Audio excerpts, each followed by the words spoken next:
Welcome to Romeo Study Zone.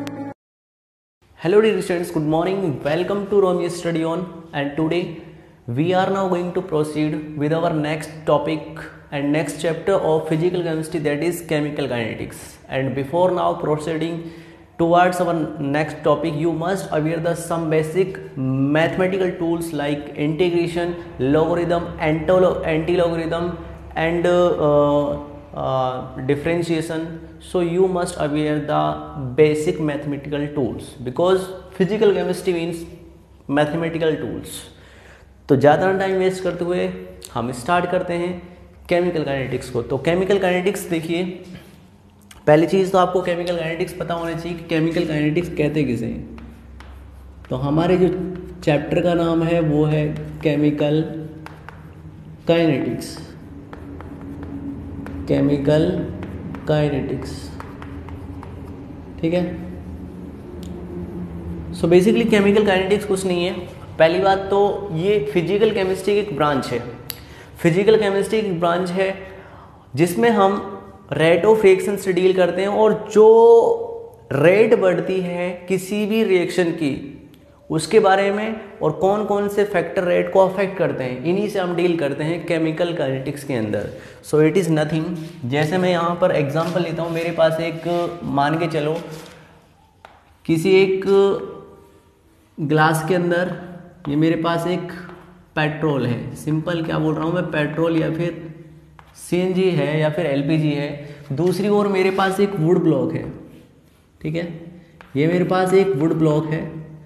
इस would block और इस पेट्रोल की मैं बर्निंग रेट जानना चाहता हूँ कि किसकी रेट यहाँ पर बर्निंग रेट ज़्यादा होगी।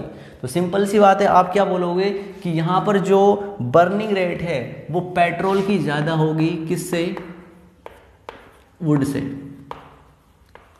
दूसरी ओर अगर मैं इस वुड को पाउडर्ड वुड में कन्वर्ट कर दूं, पाउडर्ड वुड, आप कभी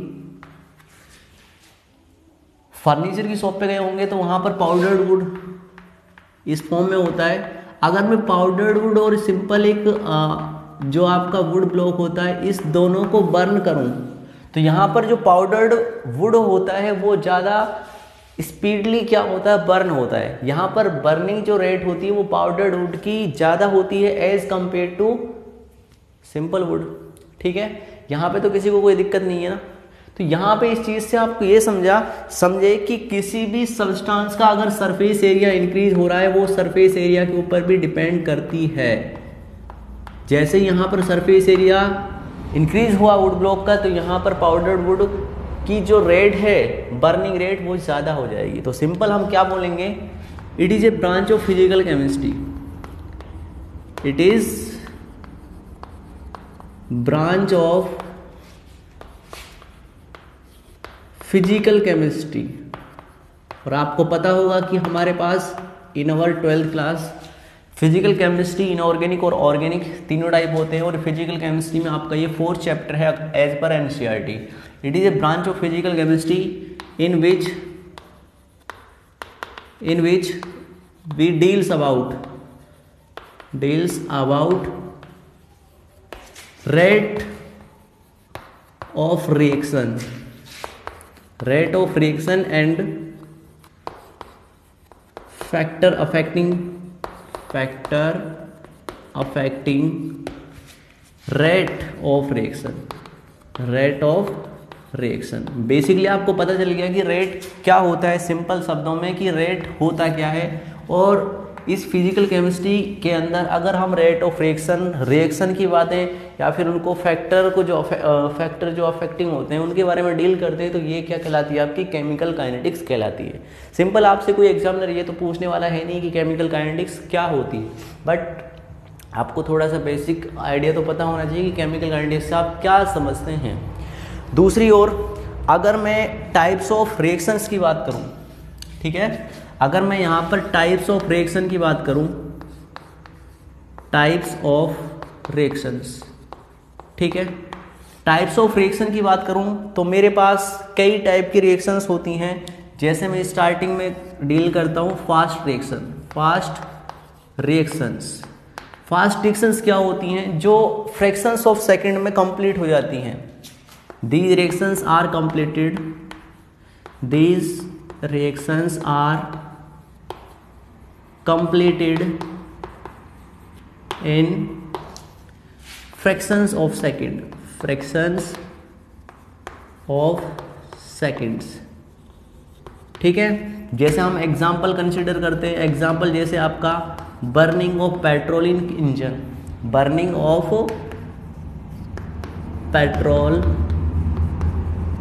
इन इंजन, ये हो गया आपका। दूसरी आपकी और भी बहुत सारे एग्जाम्पल्स होते हैं, जैसे आपका येलो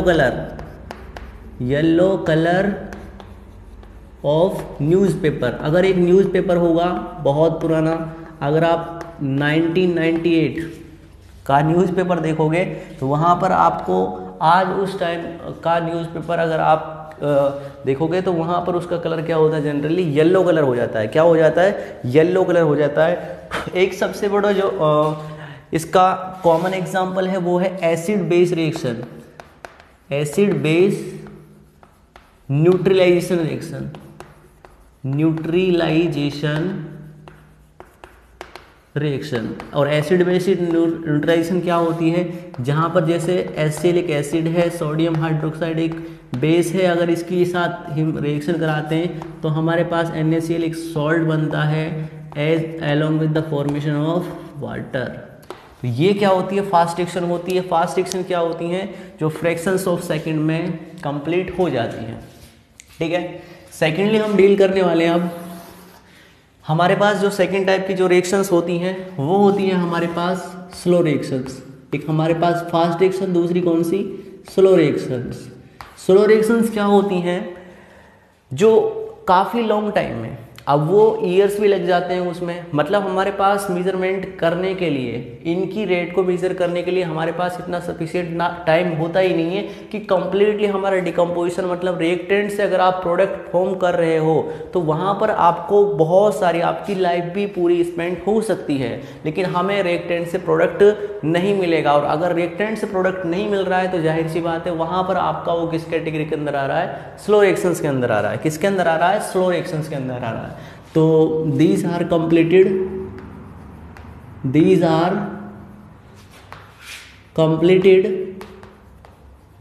in long times, या फिर आपको बहुत सारे ईयर्स लग सकते हैं, बहुत सारे मंथ्स लग सकते हैं।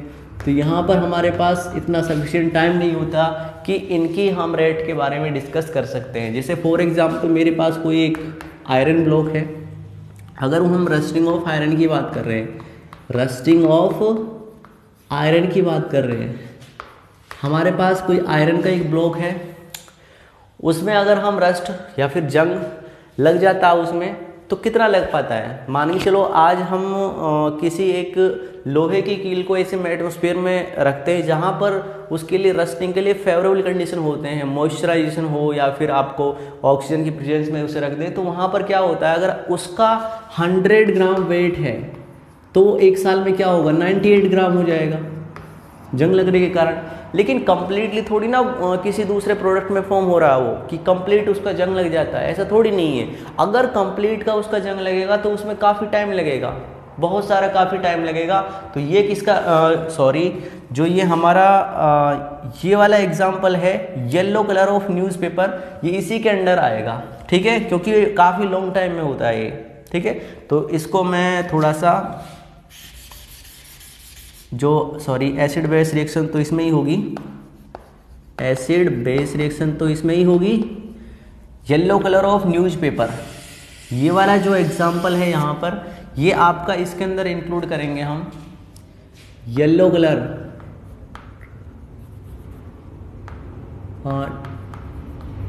Turning of yellow colour of newspaper, yellow colour of newspaper,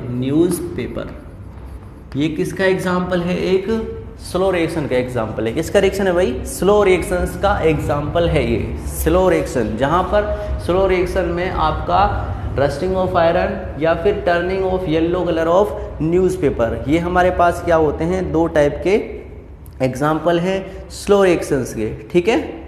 या फिर और भी बहुत सारे दूसरे रिएक्शन हैं जो स्लो रिएक्शन के अंदर काउंट किए जाते हैं। दूसरी बात, हमारे पास ऐसे रिएक्शंस भी होती हैं जो स्लो और फास्ट मीन्स मॉडरेट के अंदर आती हैं। तो हमारे पास अगला एग्जाम्पल है मॉडरेट रिएक्शंस। मॉडरेट रिएक्शंस होती क्या है? मॉडरेट रिएक्शंस वो होती हैं, these are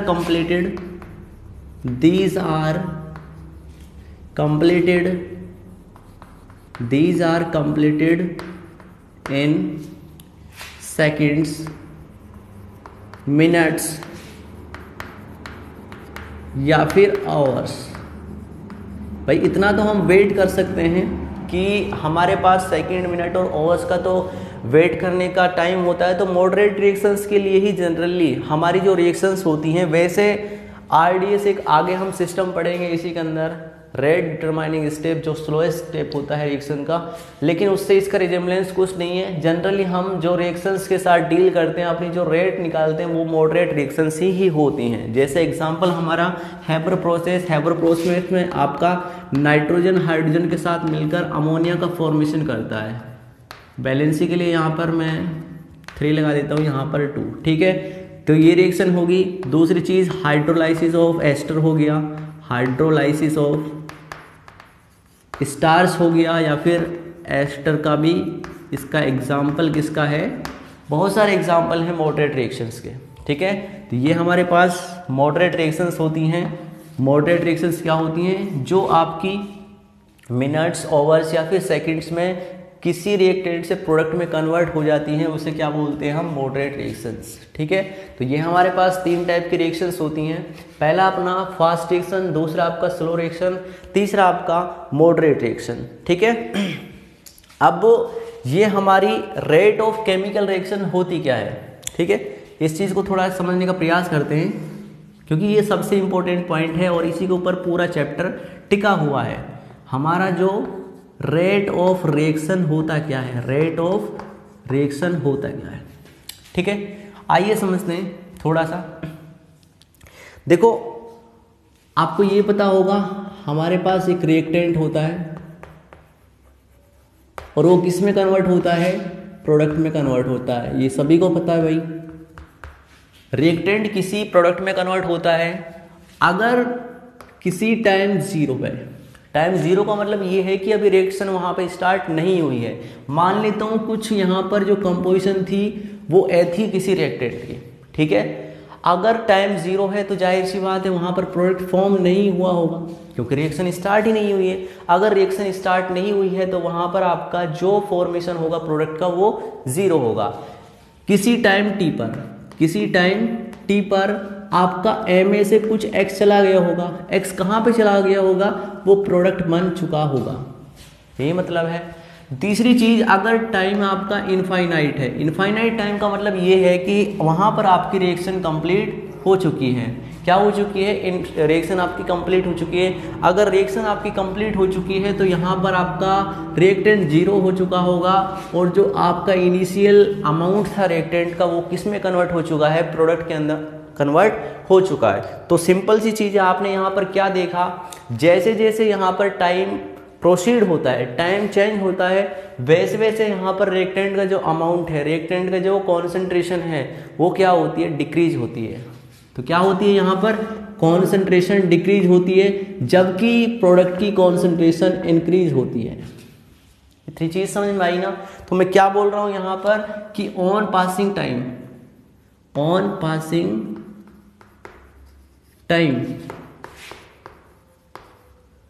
concentration of reactant will decrease and concentration of product will increase। तो जैसे जैसे यहाँ पर टाइम पास होता है वैसे वैसे कॉन्सेंट्रेशन रिएक्टेंट की घटती है और प्रोडक्ट की कॉन्सेंट्रेशन यहाँ पर इंक्रीज हो जाती है। तो इस चीज़ को आप क्लियरली समझ गए होंगे आई थिंक, और नहीं समझे हैं तो थोड़ा सा एक बार देखिए मैं क्या बोल रहा हूँ यहाँ पर। जैसे जैसे टाइम पास होता है वैसे वैसे रिएक्टेंट की जो कॉन्सेंट्रेशन है वो डिक्रीज हो जाती है और प्रोडक्ट की जो कॉन्सेंट्रेशन है वो क्या कहलाती है, इंक्रीज हो जाती है। तो मैं यहाँ पर सिंपल बोलूँगा, अगर मैं इसकी डेफिनेशन लिखाने जाऊँ तो आप डेफिनेशन इजीली लिख सकते हैं। देखो कैसे लिखेंगे, the change in concentration, the change in concentration of reactant, concentration of reactant. भाई जाहिर सी बात है रिएक्टेंट भी हो सकता है और क्या हो सकता है, प्रोडक्ट भी हो सकता है, क्योंकि दोनों की चेंज अगर रिएक्टेंट के अंदर प्रोडक्ट में कन्वर्ट हो रहा है तो प्रोडक्ट इंक्रीज होगा, रिएक्टेंट डिक्रीज होगा with respect to time, with respect to time. उसे ही क्या बोलते हैं हम, उसे ही हम क्या बोलते हैं, रेट ऑफ रिएक्शन बोलते हैं। तो simple, rate is equal to change in concentration, change in concentration of reactant या फिर प्रोडक्ट अपॉन के जितना हमने उस टाइम को, उस रिएक्शन को कंप्लीट करने में टाइम लिया है, अपॉन के टाइम टेकन। तो सिंपल हमारे पास किसी भी रेट का जो फॉर्मूला है वो ये निकल के आ गया, change in concentration of reactant या फिर प्रोडक्ट अपॉन के टाइम टेकन। इतना कॉपी कीजिए, फिर हम थोड़ा सा आगे बढ़ेंगे।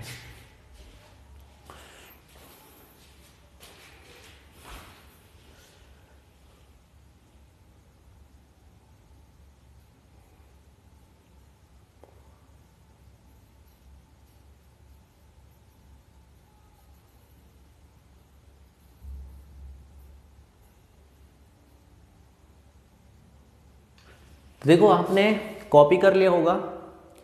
तो रेट क्या होती है, change in concentration of reactant या फिर प्रोडक्ट अपॉन के टाइम टेकन। ठीक है, तो अब हम डील करने वाले हैं टाइप्स ऑफ रेट के साथ। तो टाइप्स ऑफ रेट, अब यहां से आगे जो टाइप्स हैं रेट के वो कौन कौन से हैं।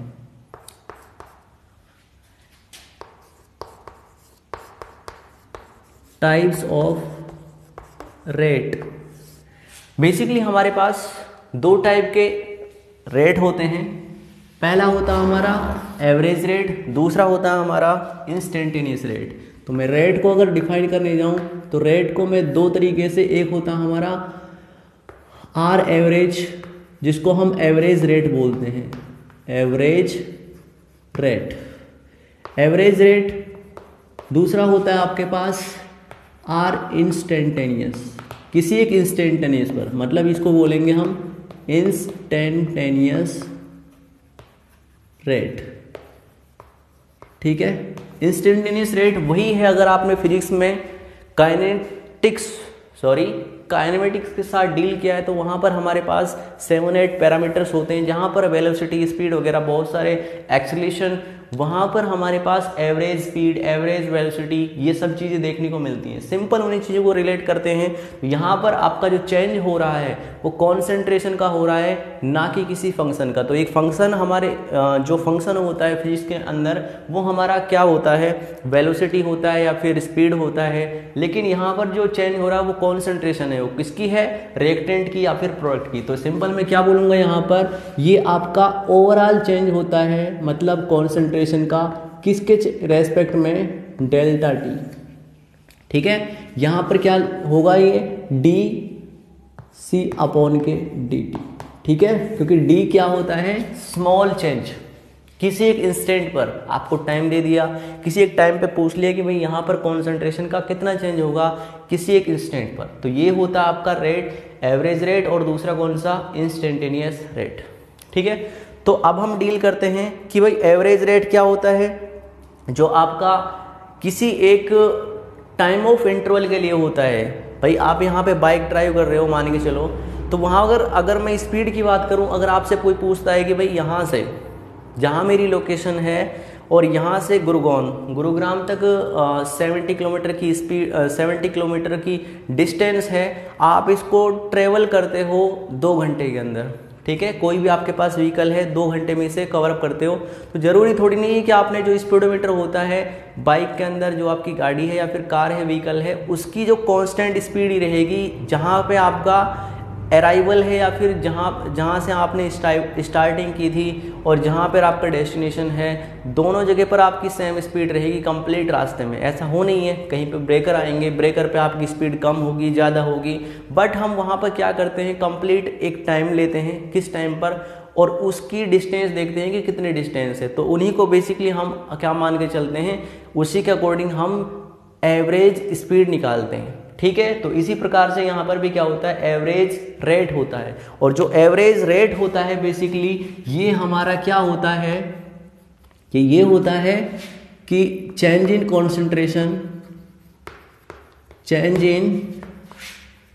कॉन्सेंट्रेशन ऑफ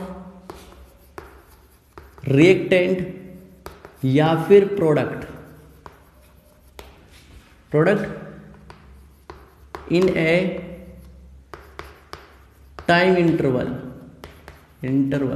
किसी एक टाइम इंटरवल में जो भी आपका चेंज होता है, जो भी आपका कॉन्सेंट्रेशन का चेंज होता है किसी एक टाइम इंटरवल में, वो आपका एवरेज रेट कहलाता है। क्या कहलाता है भाई, एवरेज रेट कहलाता है। दूसरी ओर अगर मैं इंस्टेंटेनियस रेट को डिफाइन करने जाऊं तो इंस्टेंटेनियस रेट क्या होता है, देखिए इंस्टेंटेनियस रेट को अगर मैं डिफाइन करने जाऊं यहाँ पे, तो इंस्टेंटेनियस रेट वो होता है जहां पर आपका change in concentration of reactant या फिर प्रोडक्ट एट एनी इंस्टेंट, किसी एक इंस्टेंट पर जो भी आपका कॉन्सेंट्रेशन का चेंज होता है वो क्या कहलाता है, आपका डी अपॉन के डी टी कहलाता है। और ये क्या कहलाता है, डेल्टा टी अपॉन के डेल्टा सी अपॉन के डेल्टा टी। डेल्टा क्या रिप्रेजेंट करता है, कंप्लीट चेंज। डेल्टा का साइन ही क्या रिप्रेजेंट करता है, यहाँ पर चेंज को रिप्रेजेंट करता है, ठीक है। इतना कॉपी कीजिए, फिर हम आगे प्रोसीड करेंगे। नेक्स्ट पॉइंट है अपने, और डिटेल एनालिसिस करेंगे थोड़ा सा और इलोबरेट करके कि आपका एवरेज रेट क्या होता है और इंस्टेंटेनियस रेट क्या होता है। Copy now.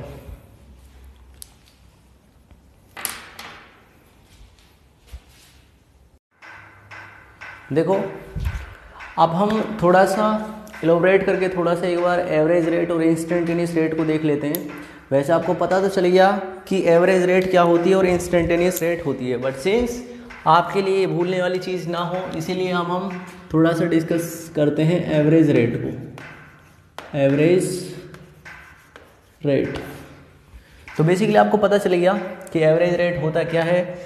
एवरेज रेट में बेसिकली आपका कॉन्सेंट्रेशन ऑफ रिएक्टेंट या फिर प्रोडक्ट चेंज होती है किसी एक टाइम इंटरवल में, ठीक है। टाइम इंटरवल में मैंने आपके लिए बता दिया है, टाइम इंटरवल किसी एक फाइनल टाइम, 2 टाइम दिए गए हैं आपको, मीन्स 30 सेकंड दिया गया है और एक दिया गया है 60 सेकंड। तो 30 सेकंड से 60 सेकंड के बीच में जो ये चेंज हो रहा है टाइम का, ये 30 सेकंड का ही तो हो रहा है। तो ये जो 30 सेकंड है ये आपका टाइम इंटरवल होता है। क्या होता है, टाइम इंटरवल होता है।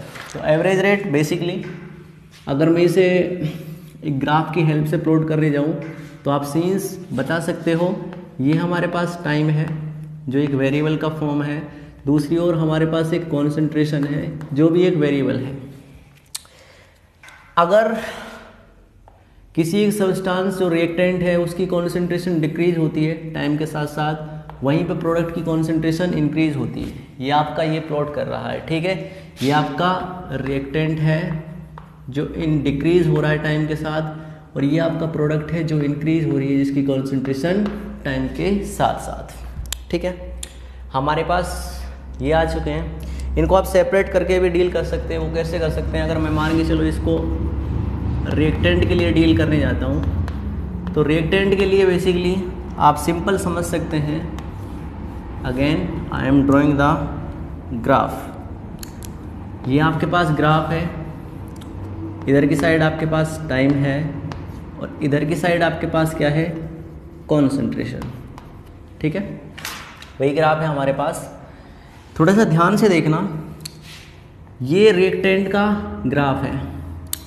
किसी टाइम t1 पर जब टाइम यहाँ पे था, कुछ मान के चल लेते हैं हम, यहाँ पे कुछ टाइम रहा होगा, ड्रॉ कर रहा हूँ जिससे मैं अब यहाँ पे टाइम आपका t1 रहा होगा, और इस टाइम पर आपकी जो कॉन्सेंट्रेशन रही होगी वो c1 रही होगी। क्या रही होगी? c1 रही होगी। जबकि दूसरी ओर हमारे पास ये टाइम t2 मानते हैं हम इसे, और यहाँ पर जो कॉन्सेंट्रेशन रही होगी वो आपकी c2 रही होगी। ये आपकी कॉन्सेंट्रेशन कौन सी है? c1। तो आप सिंपल यहाँ पे ये समझ सकते हैं कि अगर मेरे को यहाँ पे आर एवरेज निकालना है रिएक्टेंट के लिए, तो वो क्या होता है? Change in concentration of reactant upon के टाइम टेकन। यही फॉर्मूला होता है ना? यही होता है, नहीं होता है? बिल्कुल होता है। तो यहाँ पर जो आर एवरेज निकलेगी वो कैसे निकलेगी बताओ। अब हमारे पास देखो, चेंज निकालने के लिए फाइनल माइनस के इनिशियल करना पड़ता है। फाइनल कॉन्सेंट्रेशन आपकी C2 है और इनिशियल कॉन्सेंट्रेशन C1 है। फाइनल टाइम आपका T2 है और इनिशियल टाइम आपका T1 है। इंपॉर्टेंट चीज़ यहाँ पे ये है, जो C2 और C1 को माइनस कर रहे हैं, यहाँ पर जो वैल्यू आएगी वो माइनस की आएगी। क्यों आएगी? क्योंकि इनिशियल टाइम में आपका जो कॉन्सेंट्रेशन होती है रिएक्टेंट की वो ज़्यादा होती है। जैसे जैसे टाइम पास होता है वैसे वैसे कॉन्सेंट्रेशन डिक्रीज होती है। अगर कॉन्सेंट्रेशन डिक्रीज होती है तो फाइनल माइनस के इनिशियल आपका नेगेटिव वैल्यू ही देगा। तो माइनस के डेल्टा C अपॉन के डेल्टा T, और यहाँ पे जो नेगेटिव साइन है ये रिप्रेजेंट कर रहा है कि concentration of reactant will always क्या होती है? डिक्रीज। क्या होती है भाई? डिक्रीज होती है। तो कॉन्सेंट्रेशन क्या होती है? डिक्रीज होती है। किसके लिए? रिएक्टेंट के लिए। अगर मैं इसी चीज को प्रोडक्ट के लिए डिस्कस करूं तो प्रोडक्ट के लिए देखो क्या होगा।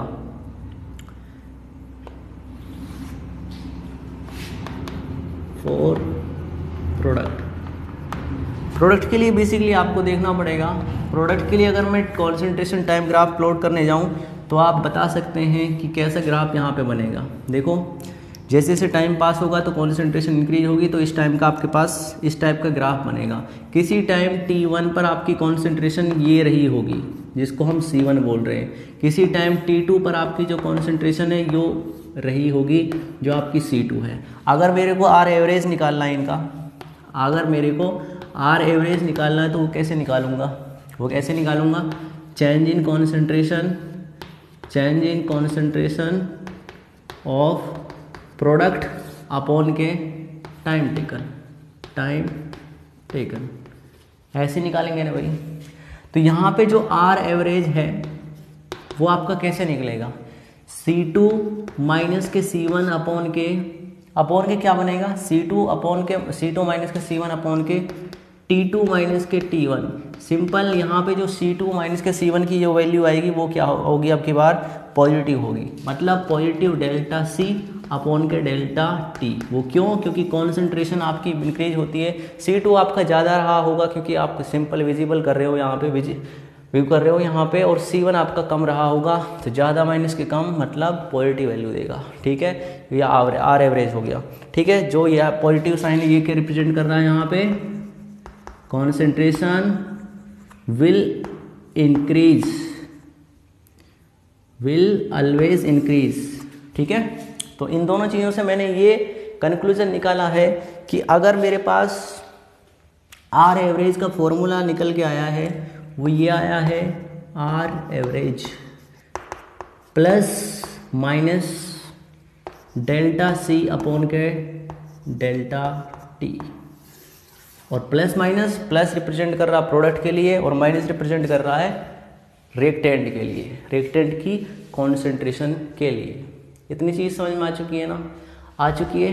अब देखो, इसी से रिलेटेड एक क्वेश्चन है हमारे पास। किससे रिलेटेड? इसी से एक रिलेटेड क्वेश्चन है हमारे पास। आपको बताना है कि इसमें क्या इसका आंसर होगा। वैसे इसे आप बड़े आसानी के साथ कर सकते हैं, लेकिन थोड़ा सा देख लीजिए कि क्या वो एक क्वेश्चन कह रहा है। आपके पास एक सिंपल एक ग्राफ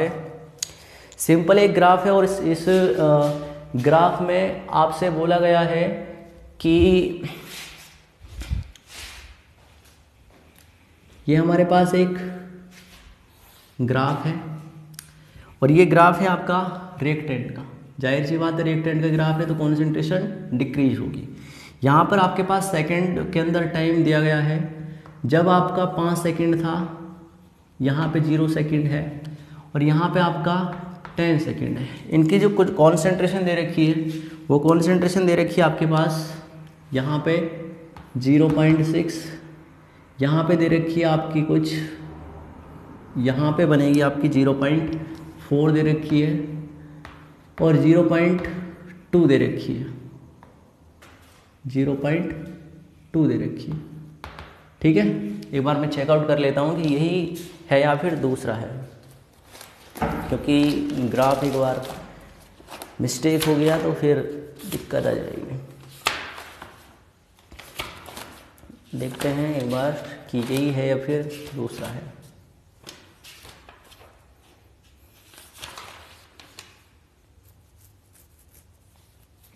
हाँ, यही है आपका, यही ग्राफ है और इसके अंदर पूछा गया आपसे क्वेश्चन की फॉर्म में कि कैलकुलेट करवाने के लिए बोला गया आपसे average rate between 0 to 5 second. ठीक है, दूसरा बोला है एवरेज रेट पूछी गई आपसे 5 से 10 सेकेंड के बीच में। ठीक है, ये अपने पास क्वेश्चन है। इस क्वेश्चन को आप बड़ी ही आसानी के साथ कर सकते हो। अगर कर सकते हो तो यू कैन ट्राई।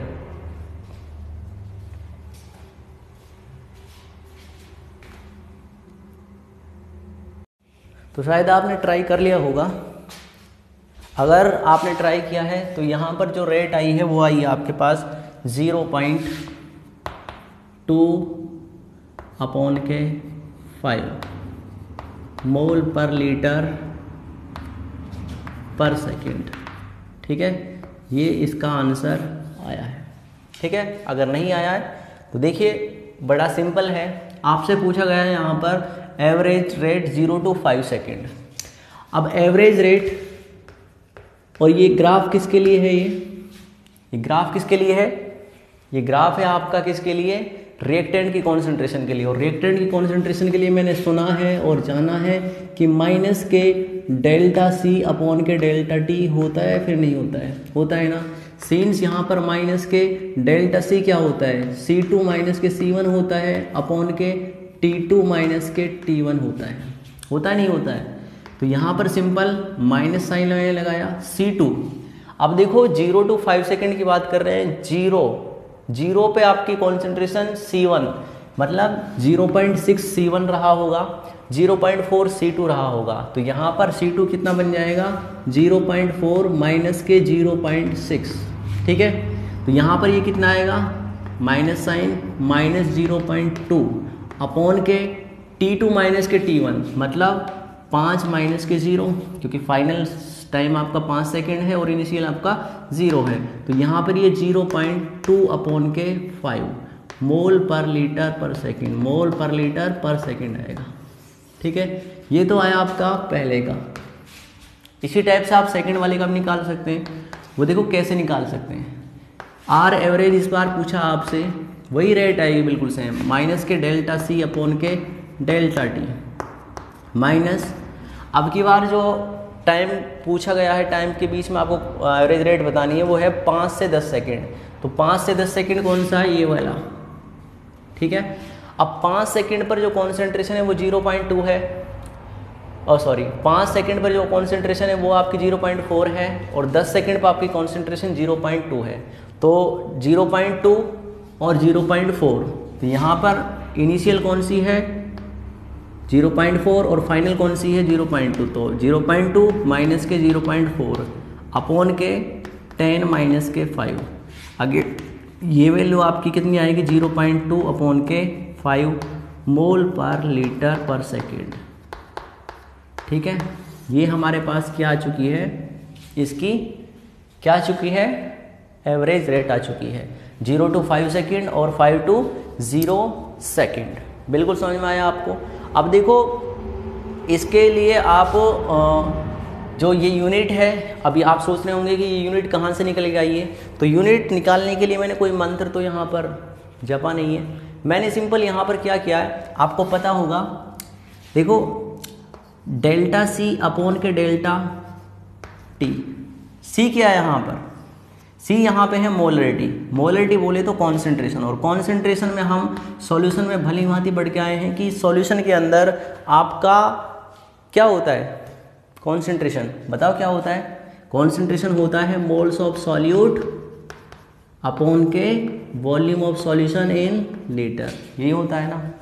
अपॉन के यहाँ पर क्या बनता है डेल्टा टी, और ये किसके अंदर होता है, सेकंड के अंदर, सेकंड के अंदर या फिर मिनट के अंदर होता है नहीं होता है, बिल्कुल होता है। यहाँ पर मोल्स को किस में करते हैं हम, मोल्स में करेंगे, तो इसकी यूनिट क्या बनेगी, मोल। उसके बाद वॉल्यूम को लीटर के अंदर पर लीटर, तो ये इनवर्स लगा दिया मैंने।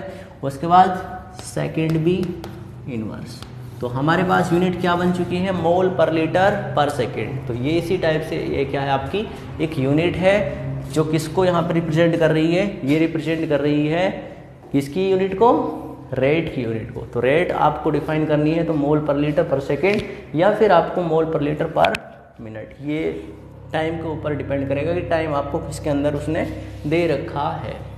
सिंपल चीज़ समझ में आई, तो ये एवरेज रेट आपको समझ में आ चुकी होगी, तो बहुत बढ़िया बात है। अब हम डिस्कस करने जा रहे हैं इंस्टेंटेनियस रेट को। किसको करने जा रहे हैं भाई, इंस्टेंटेनियस रेट को। तो इंस्टेंटेनियस रेट क्या होती है, मैंने आपको स्टार्टिंग में बता दिया कि इंस्टेंटेनियस रेट आपकी, इंस्टेंटेनियस रेट क्या होती है भाई बताओ जल्दी, एक सेकेंड। इंस्टेंटेनियस रेट क्या होती है, किसी एक टाइम पर, किसी एक टाइम या फिर इंस्टेंट पर जब आपको कॉन्सेंट्रेशन पता करनी हो या फिर रेट पता करनी हो, वो क्या कहलाती है आपकी, इंस्टेंटेनियस रेट कहलाती है। क्या कहलाती है, इंस्टेंटेनियस रेट, इंस्टेंटेनियस रेट, ठीक है, जिसको हम रिप्रेजेंट करते हैं किससे, डी अपॉन के डी टी से। वो कैसे, देखो ये हमारे पास एक टाइम है,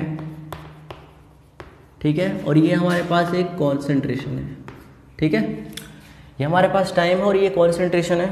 अगर मेरे को यहाँ पर रिएक्टेंट की एक स्लोप दी गई है, अब इसने ये नहीं पूछा है कि यहाँ से और यहाँ तक का टाइम जो है, आपको टाइम नहीं, आपसे पूछ लिया कि मान चलो इस टाइम पर, किस टाइम पर, इस वाले टाइम पर पूछ लिया कि यहाँ पर इस वाले टाइम के अंदर इसकी कॉन्सेंट्रेशन क्या होगी, इस वाले टाइम पर क्या होगी, ठीक है। तो हम पता कर सकते हैं किससे, इंस्टेंटेनियस। और इंस्टेंटेनियस में आपको डेरिवेटिव जानना ज़रूरी होता है, डिफ्रेंशिएशन जानना ज़रूरी होता है। तो अगर आपको थोड़ा बहुत डिफ्रेंशिएशन आता है तो बहुत बढ़िया बात है, नहीं आता है तो थोड़ा सा एक दूसरी चीज़ें से रिलेट कर लीजिएगा। वैसे मेरे को पूरी आशा है कि अगर आप फिजिक्स के स्टूडेंट हैं तो आपको डिफ्रेंशिएशन गारंटी के साथ आता होगा, मुझे समझाने की कोई रिक्वायरमेंट आपको ना पड़ेगी और ना पड़ेगी, ठीक है।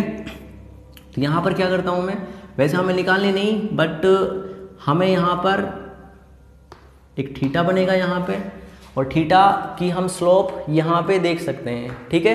तो हमारी एक स्लोप बनेगी यहाँ पे, क्या बनेगी, स्लोप बनेगी। दूसरी बात, कॉन्सेंट्रेशन भी एक चेंज है, फंक्शन चेंज हो रहा है, और यहाँ पे टाइम भी एक फंक्शन है, मतलब टाइम के साथ आपकी कॉन्सेंट्रेशन चेंज होगी। तो यहाँ पर ये आपने पढ़ा होगा डेरिवेशन के स्टार्टिंग में कि x is y is a function of x, y is a function of x, मतलब अगर y चेंज होगा तो वो x चेंज होने के बाद ही होगा, मतलब x चेंज हो रहा है तो y चेंज होगा, ठीक है। मान के चलो मेरे पास y is equal to 3x है, और यहाँ पे x की वैल्यू मैं चेंज कर देता हूँ 5। अगर मैंने x की वैल्यू यहाँ पर 5 पुटअप की तो यहाँ पर y 15 निकल के आएगा। अगर यहाँ पर मैंने x की वैल्यू 10 रख दी तो यहाँ पर 30 निकल के आएगा, आएगा नहीं आएगा, सब कुछ डिपेंड कर रहा है x के ऊपर। तो टाइम के ऊपर डिपेंड कर रही है यहाँ पे कॉन्सेंट्रेशन, किसके ऊपर डिपेंड कर रही है, टाइम के ऊपर कॉन्सेंट्रेशन। और यही हम कहते हैं कि डी अपॉन के डी टी, मतलब ये क्या है, आपकी स्लोप है ये, ठीक है। और यही क्या है, आपकी इंस्टेंटेनियस रेट है। समझ में आई बात, ये क्या है, आपकी एक इंस्टेंटेनियस रेट है। ये किसके है, कॉन्सेंट्रेशन ऑफ, ये किसकी स्लोप है, कॉन्सेंट्रेशन टाइम ग्राफ की एक स्लोप है यहाँ पे, ठीक है। बाकी आपको क्वेश्चन के थ्रू ही पता चलेगा कि इसका ओरिजिनल मीनिंग है क्या चीज़, ठीक है। अब हमारे पास एवरेज रेट और इंस्टेंटेनियस रेट आपको पता चल गई हैं। अब देखते हैं हम रेट ऑफ अपीयरेंस और डिसअपीयरेंस को, ये क्या चीज़ें होती हैं। तो देखिए, अब एवरेज रेट और इंस्टेंटेनियस रेट को कंप्लीट करने के बाद में अब हम प्रोसीड कर रहे हैं एक नए टॉपिक की तरफ, इसी से रिलेटेड है, जिसका नाम है rate of appearance and disappearance.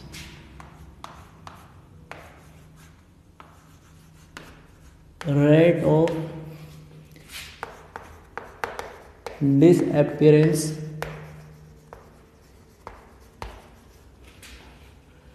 And appearance.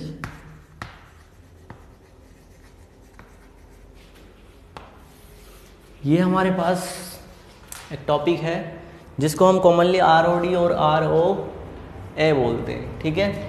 पहले हम देखते हैं ROD, रेट ऑफ डिसअपीयरेंस, ठीक है। तो बेसिकली रेट ऑफ डिसअपीयरेंस क्या होता है?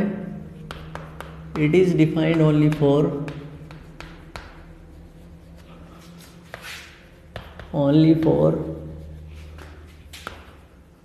concentration of reactant. रिएक्टेंट की कॉन्सेंट्रेशन से अगर मेरे को डील करना है तो उसके लिए मैं ROD डिसाइड करूंगा। वो कैसे? मान के चलो ए मेरे पास एक रिएक्टेंट है और वो कन्वर्ट हो रहा है B के अंदर। ए रिएक्टेंट है तो जाहिर सी बात है किसी टाइम 0 पर वो फुल रहा होगा कि जैसे जैसे टाइम पासेस होगा वैसे वैसे उसकी कॉन्सेंट्रेशन डिक्रीज होगी। डिक्रीज हो रही है मतलब वो डिसअपीयर होगा। डिसअपीयर होगा तो इसके लिए हम ROD डिफाइन करेंगे। क्या डिफाइन करेंगे? डिफाइन। तो ए मतलब यहाँ पर ये किसी है? रिएक्टेंट है। क्या है भाई? ये रिएक्टेंट है। और बी क्या है? आपका प्रोडक्ट है। तो जाहिर सी बात है जैसे जैसे टाइम पासिस होगा प्रोडक्ट अपीयर होगा, और अगर प्रोडक्ट अपीयर हो रहा है तो ROA, रेट ऑफ अपीयरेंस, हम किसके लिए? प्रोडक्ट के लिए। और ROD किसके लिए? रिएक्टेंट के लिए डिफाइन करेंगे। तो बेसिकली होता क्या है? यही होता है, आपको पता होगा R एवरेज का फॉर्मूला क्या होता है, ये तो हम बता सकते हैं। क्या बता सकते हैं? कॉन्सेंट्रेशन माइनस के, माइनस समझ गए ना क्या आएगा? Change in concentration of time, change in concentration of reactant upon के टाइम टेकन, ठीक है। तो R एवरेज का फॉर्मूला यही होता है ना, यही होता है ना भाई।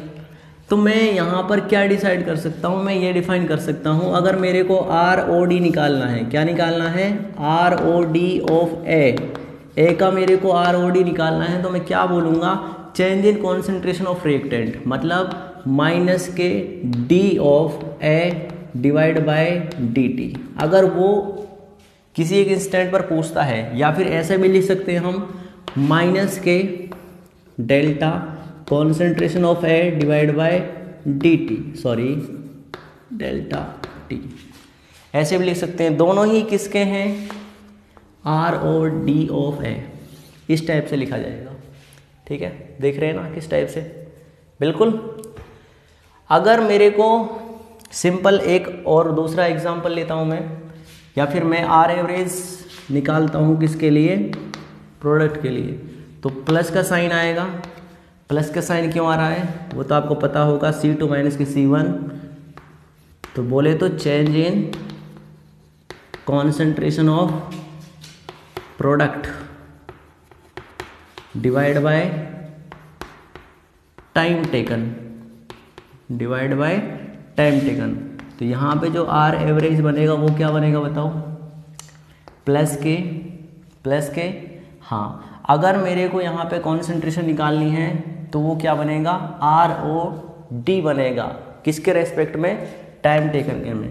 तो यहाँ पे प्लस के delta concentration of A divide by, sorry, अब हमारे पास RO, अगर मेरे को ए का निकालना है ए तो यहाँ पर रिएक्टेंट है, तो इसके लिए तो हमारा ROD निकलेगा।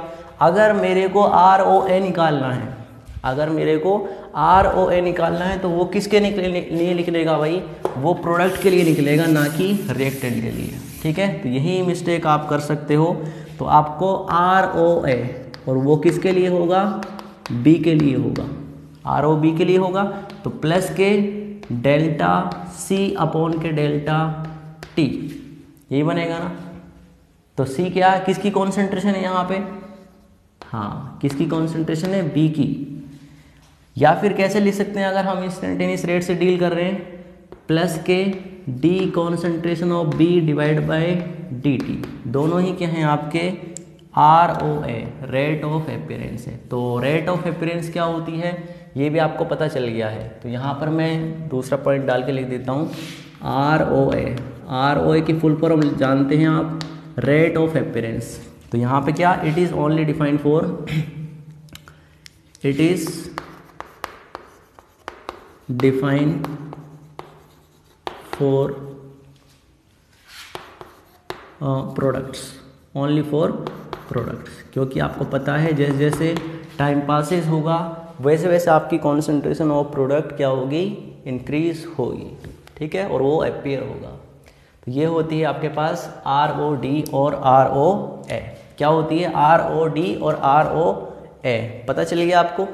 ठीक है, अब सिंपल मैं आपसे पूछता हूँ कि एक रिएक्शन है अपने पास, इसमें आपको ROD और ROA बताना है। ठीक है, किसके लिए ROD होगा और किसके लिए ROA होगा। देखिए हमारे पास रिएक्शन है कुछ, N1A प्लस के N2B प्लस के N3C, reaction gives N4D plus के N5E। ठीक है, ये हमारे पास क्या है, आपको विजिबल हो रहा है, कैमरा दिखता है एक बार में। ठीक है, हाँ बिल्कुल राइट, विजिबल है। तो यहाँ पे आपको ये बताना है कि ROA और ROD किसके लिए होगा। ठीक है, तो ये सभी रिएक्टेंट है या फिर नहीं है, बिल्कुल रिएक्टेंट है। अगर ये रिएक्टेंट है, अगर ये रिएक्टेंट है तो मैं इनके लिए ROD कैसे लिखूंगा, देखो मैं ROD किस किस के लिए लिखूंगा, जो रिएक्टेंट है। ROD ऑफ A लिखूंगा मैं किसके लिए, बताओ कैसे लिखूंगा, देखो माइनस के D concentration of A divide by DT। अगर मेरे को ROD ऑफ B निकालना है तो माइनस के D concentration of B divide by DT। अगर मेरे को C के लिए निकालना है तो माइनस के D concentration of C divide by DT निकाल सकता हूँ। या फिर DT की जगह आप एवरेज रेट से भी डील कर सकते हैं। अगर एवरेज रेट से आप डील कर रहे हैं तो माइनस के डेल्टा लगा दीजिए, किसकी जगह, D की जगह।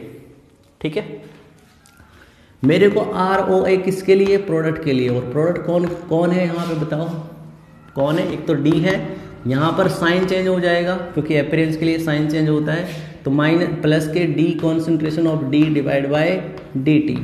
ठीक है, अगर मेरे को ROD ऑफ E निकालना है तो कैसे निकलेगा, प्लस के D concentration of E divide by DT। ये हमारे पास आपको पता चल गया होगा कि जितने भी मोल्स होते हैं, अब ये N1, N2, N3, N4 और N5 ये आपके क्या होते हैं, मोल्स हैं, किसके, जो भी आपके पास रिएक्टेंट की कंपोजिशन है A, B, C and D in E, ये इनके कंपोजिशन जो भी यहाँ पर सब्सटेंस दिया गया है उनके यहाँ पर क्या है, ये मोल्स हैं। आपको पता चल गया। इसी से रिलेटेड एक दूसरा हमारा टर्म आता है ओवरऑल रेट ऑफ रिएक्शन। तो basically overall rate of reaction क्या होता है, इस चीज़ को हम डील करते हैं यहाँ पे। ओवरऑल रेट ऑफ रिएक्शन होता क्या है, देखते हैं अभी।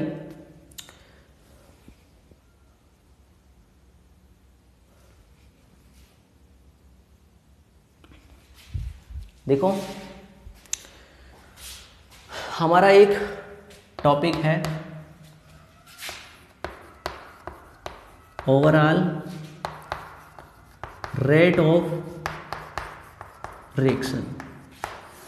आपको ये इससे पहले ये पता चल गया होगा कि ROD क्या होता है और ROA क्या होता है। अगर आपको ROD और आर ओ पता चल गया है, तो उसके बाद हमें इन दोनों टर्म्स को इस एक टर्म को ओवरऑल रेट ऑफ रिएक्शन को डिफाइन करने में कोई भी दिक्कत का सामना नहीं करना पड़ेगा। ठीक है, तो इसकी डेफिनेशन खुद कहती है चिल्ला चिल्लाकर कि भाई it is defined only for, it is defined only for 1 mole of substance, 1 mole of substance of concentration of product या फिर रिएक्टेंट। ठीक है, देखिए समझिए, overall rate of reaction relate करता है ROD, रेट ऑफ अपीयरेंस और रेट ऑफ डिसअपीयरेंस से। बस अंतर क्या है कि यहाँ पर जो भी आप ओवरऑल रेट ऑफ रिएक्शन निकाल रहे हो, रेट ऑफ रिएक्शन का मतलब ही होता है कि वहाँ पर आप ऑलवेज डिफाइन करते हो एक मोल के लिए। किसके लिए डिफाइन करते हो? पर मोल के लिए डिफाइन करते हो। वहाँ पर ROD एक मोल के लिए हो सकता है, वो एक से ज़्यादा मोल के लिए भी हो सकता है, वही बनेगा वो। लेकिन ओवरऑल रेट ऑफ रिएक्शन में आपको हमेशा और हमेशा क्या बनेगा? एक मोल के लिए ही आपको लेना पड़ेगा। वो कैसे लेना पड़ेगा? जैसे मैं एक रिएक्शन यहाँ पे एज्यूम करता हूँ, देखो हम यहाँ पे एक रिएक्शन एज्यूम करते हैं, जैसे 2A + K 3B reaction gives 4C। ये हमारे पास एक रिएक्शन है। अगर मैं ROD और ROA लिखना चाहूँ, सिंपल में ROD रेट ऑफ डिसअपीयरेंस किसके लिए होगा? A के लिए होगा और B के लिए होगा। तो मैं कैसे लिखूंगा? मैं ऐसे तो लिखूंगा -KD concentration of A divide by DT लिखूंगा ना। अब जाहिर सी बात है, यहाँ पर जो आपके पास मोल्स है वो 2 मोल के लिए है। जो आपका ROD है A के लिए, वो कितने मोल के लिए है? 1 मोल के लिए। कितने मोल के लिए है? 1 मोल के लिए।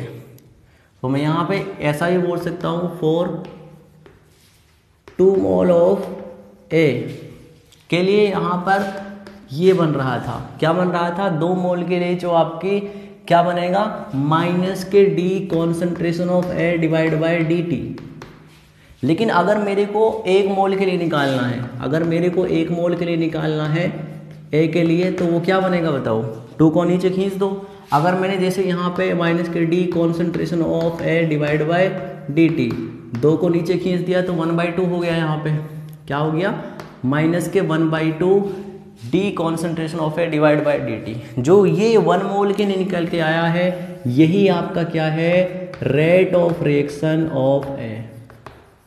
समझ में आ रही है बात? ठीक है। वहीं सिंपल में अगर B के लिए देखूं, B के लिए जो ROD होगा वो क्या होगा? कंप्लीट मोल के लिए तो यहाँ पर -KD concentration of B divide by DT, यही क्या होगा आपका? ROD। क्या होगा? B का ROD होगा ये। अगर मैं इसका रेट ऑफ रिएक्शन लिखना चाहूँ B का, तो वो पर मोल के लिए होगा। अगर पर मोल के लिए होगा तो जो इसका स्टोइकियोमेट्रिक कोएफिशिएंट है, जो या इसके आगे नंबर लगा होता है, जो जितने मोल लगे होते हैं उनको आप इसके डिवाइड में लेके चले जाओ, क्योंकि 1 मोल के लिए तभी बनेगा। तो यहाँ पर माइनस के कितने हैं? यहाँ पे 3, तो -1/3 D concentration of B divide by DT। ये क्या निकल के आया इसके लिए? Rate of reaction of B। ठीक है, ये चीज़ समझ में आ चुकी है आपको। अगर इसी टाइप से आपको ROA निकालना है किसका? C का, तो वो कैसे निकलेगा बताओ? कैसे निकलेगा? प्लस साइन, क्योंकि किसके लिए? प्रोडक्ट के लिए हम प्लस साइन ROA लिख लेगा इसके लिए। ठीक है, तो plus D concentration of C divide by DT। ये तो इसका क्या हो गया यहाँ पे?